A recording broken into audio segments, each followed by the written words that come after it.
And welcome back. This is Baller Scuba with more bonus episodes of Let's Play Chrono Cross. I'm joined, as always, by Serge and Glenn, who are important for our first double tech. That is what we are going to be doing today, double techs and triple techs. We might do a little bit more after that as well, but I do feel the need to explain all of the double techs and triple techs, so I am going to explain them before we show them off. The first one that we are going to show off is the only one that uses Surge, the only double tech at least that uses Surge.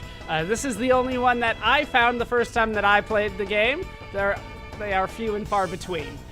But this one combines Surge's level 3 tech, which is white, if you remember, dash and slash, and combines it with Glenn's level 3 tech, which is green, dash and gash, and it combines to form the red element X Strike. Also level 3 if that helps, but it is a combined dash and slash and dash and gash double attack, and we are going to use it on a poor little Shadow Cat. I do have the Master Moon A and the Einlands equipped, so this should do a significant amount of damage.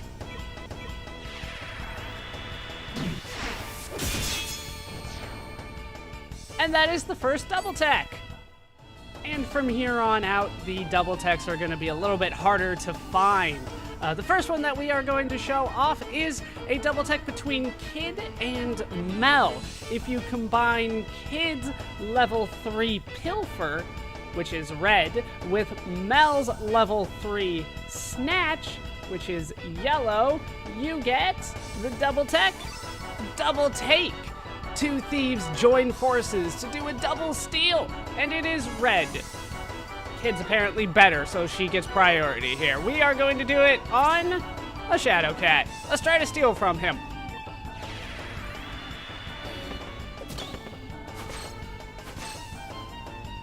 Hooray, we got it. And it said that Mel got it because Mel's the one that did the turn, but looks like Kid got it to me. That is the second double tech. Our next double tech is between Draggy and Leah, both of their level 7, so I have high hopes for this one. It involves Big Breath from Draggy and Triple Kick from Leah. Remember that Draggy is red and Leah is yellow. Combine them for a level 7 tech of Draggy Rider, which is yellow. Try a Dragon Rider attack like the big boys do. Only hits a single enemy. All of the ones that we have seen so far are like that, but not all of the double techs work that way. Let's show off the Draggy Rider on one of the Shadow Cats. Why not the one that's almost dead anyway?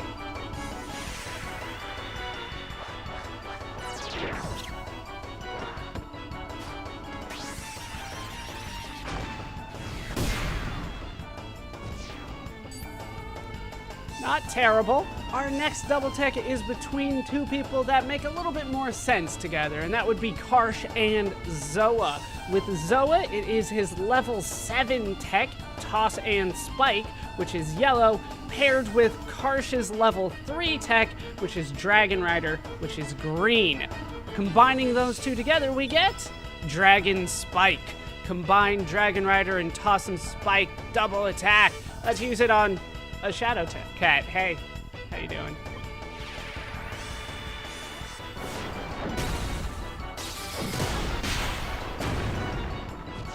Not so well anymore.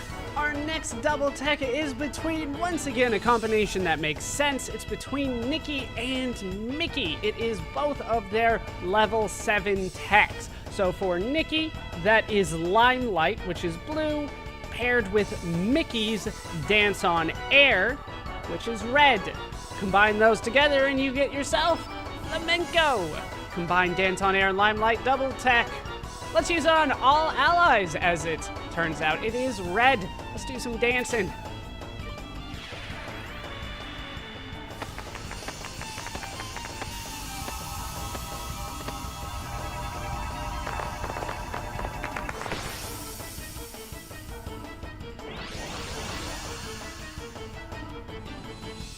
And all of our powers have temporarily increased. Now, I'm no expert. That looked like a solid flamenco to me, though. Our next double tech reunites the Pore army. We have Norris and Grobyc together, both using their level 7 techs. For Norris, that is Top Shot, which is yellow, and for Grobyc, that is Strong Arm, which is black. Together they form Pitch Black. It does hit all enemies. The first one that we have seen that does that. Combined Strong Arm and Top Shot double attack. Let's use it on all of our enemies.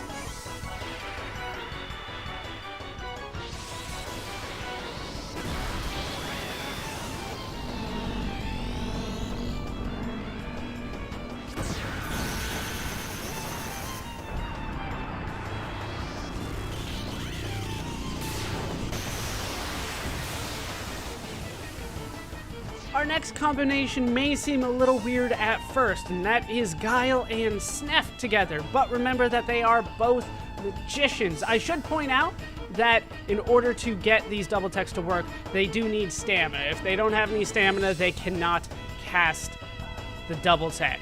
But it is Guile's level 5 tech, which is Wand of Swords, combined with Sneff's level 7 tech, which is Sword Trick. Together between the two of them, we get Sword Storm. It is black. Keep in mind that Guile's techs are black, Sneff's are yellow. Together they form even more black. Sword Storm, combined Wand of Swords and Sword Trick, double attack. Hits a single enemy. Let's kill a Shadow Cat with it.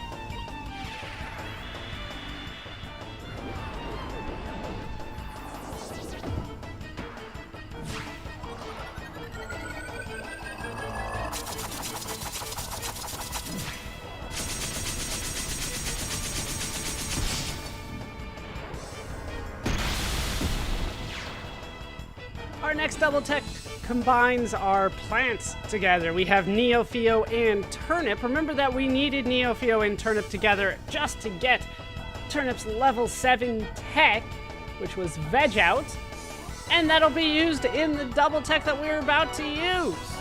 So the green level 7 Veg Out on Turnip combined with the green level 7 tech on Neofio, which is Bam Bam Bam, combines to form the super powerful Tossed Salad.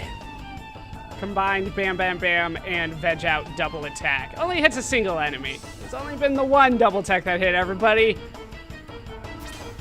Let's toss the Shadow Cat Salad.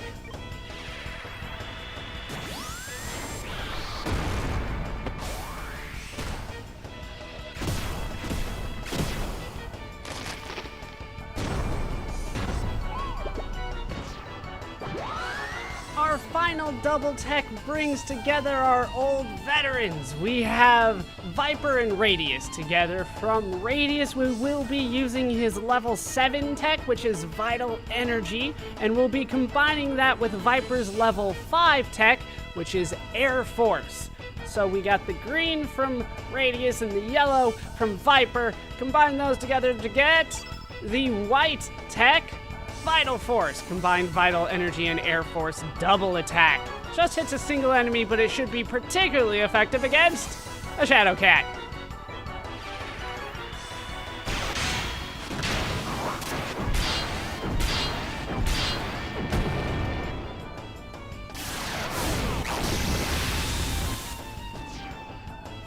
Wow.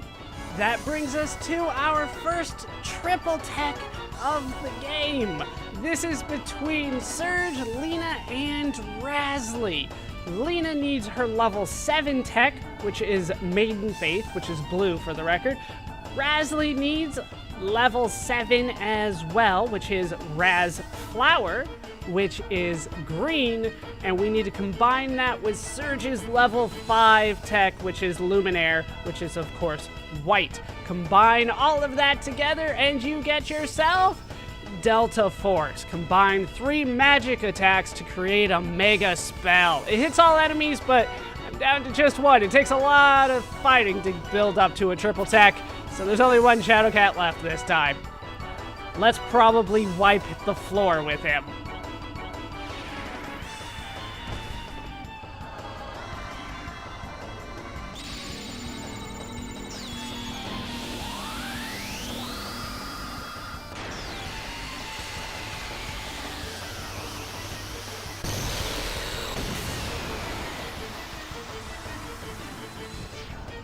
Our final triple tech today is a weird one. You need Surge up to level 7 so that he can use Flying Arrow, which is of course white. Then you need Kid up to level 5 so that she can use Red Pin, which is of course red. Then you need Sprig in the party, doppelganged into Slash, and Slash up to at least level 4 so that you can get the triple tech Z-Slash. Mince foe with triple bladed super cut. Let's kill a Shadow Cat with it. You know what? Let's kill a Teuton Shaman with it.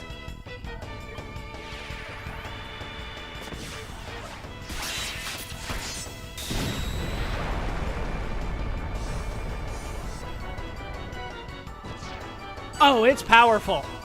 And with that done, that is it for double techs and triple techs in Chrono Cross. It didn't feel like that many because it's not that many.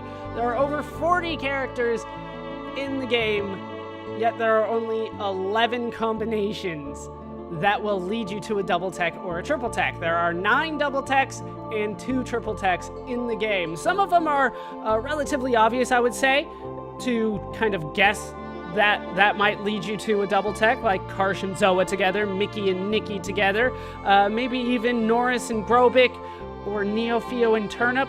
That might occur to you, but some of them I would say are a little bit more obscure, like Guile and Sneff, or Draggy and Leah. Not necessarily a combination that comes to mind in this game, let alone the triple techs like Surge, Lena, and Razly, which maybe you had as a party, but Surge, Kid, and Slash? I highly doubt that that's something that you thought of off the top of your head. At least I know I didn't, and you can't even get it on your first playthrough of the game anyway. It's probably second or later. It has to be second or later because you can't get Slash until then. But with that said, I do find the double techs and triple techs interesting. I do enjoy them. I just wish there were more of them, even though they're not necessarily the most useful tactic inside of a battle. With that said, there is one more thing that I wanted to show off today, and that is actually the equipment set for some of our more domestic party members. I wanted to show off the kitchen utensils because I do find it interesting that it changes so drastically between each level. So I will show that off before this is all said and done. We will have Lena showing these off. First off, we have the Spatula CA20. It's made of calcium, which comes from bones. It is our bone equipment. So she comes at people with a gigantic spatula. Effective. Next up, we have the Besem CU29. CU, of course, standing for copper, 29 being its element number. As you can see, it's a broom. She smacks people with a copper broom. I assume that the bristles are made of copper. I'm not sure how useful it is as a broom anymore at that point, though. Next up, we have the Ladle FE26. It is an iron ladle. FE, of course, standing for iron, as is 26. But to me, it doesn't necessarily look like iron. Well, maybe it looks like copper or bronze. But it is a ladle. You can scoop with it, or you can smack people upside the head with it, like Lena likes to do. Next up, we have the Fry Pan AG47, which stands for silver, so it is a silver fry pan. This is something that I am much more familiar with in terms of tropes. Hitting somebody with a frying pan, not so much a ladle. A frying pan, that just makes sense to me for some reason. Next up, we have the Saucepan SiO2, SiO2 being the chemical formula for silica, which means that this is our stone saucepan. As you can see, it's pretty rounded at the bottom, which is relatively typical for saucepans. Not sure how good stone would be for that, but really we're just using it to smack people upside the head, so we can think about its cooking utilization later. Just one more thing to go. And finally, we have the Crystal Pan C6. C6, of course, standing for carbon. This is our rainbow shell crystal pan. is very shiny. I'm not entirely sure how good this would be for cooking either, especially considering how expensive I assume that it is. C6 kind of implies to me that it's made out of diamond, since it's just pure carbon like that, but it is very, very shiny, and you can leave quite an imprint on your opponent with this kind of stuff. So, those are the kitchen weapons of the game. Remember that only Lena, Matcha, and Orcha can use them. I find it interesting as you level it up that it changes the entire weapon. That's why I wanted to show it off, as opposed to, let's say, a sword, where every sword kind of looks like a sword. This time, it's a complete change in weaponry, and I found that interesting, so I did want to show that off. So let's get the hell out of here. We are done. There is only one more thing that I wanted to show off in these bonus videos. I have done quite a bit of work. I didn't want to go over the party members because it's random and it's really up to personal preference at that point. But what I did want to go over is all of the sayings that all of the characters have for the final battle. There are 2 sets of sayings.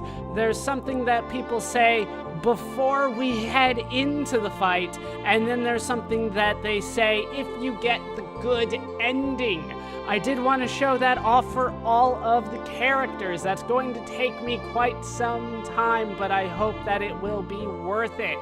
With that said, though, that is going to do it for this part of Let's Play Chrono Cross. When we come back, I'll be at Opasa Beach and then at my victory screen several times. Hope you guys have enjoyed this part. Hope you laughed. Hope you learned. Hope to see you next time. Thanks for watching.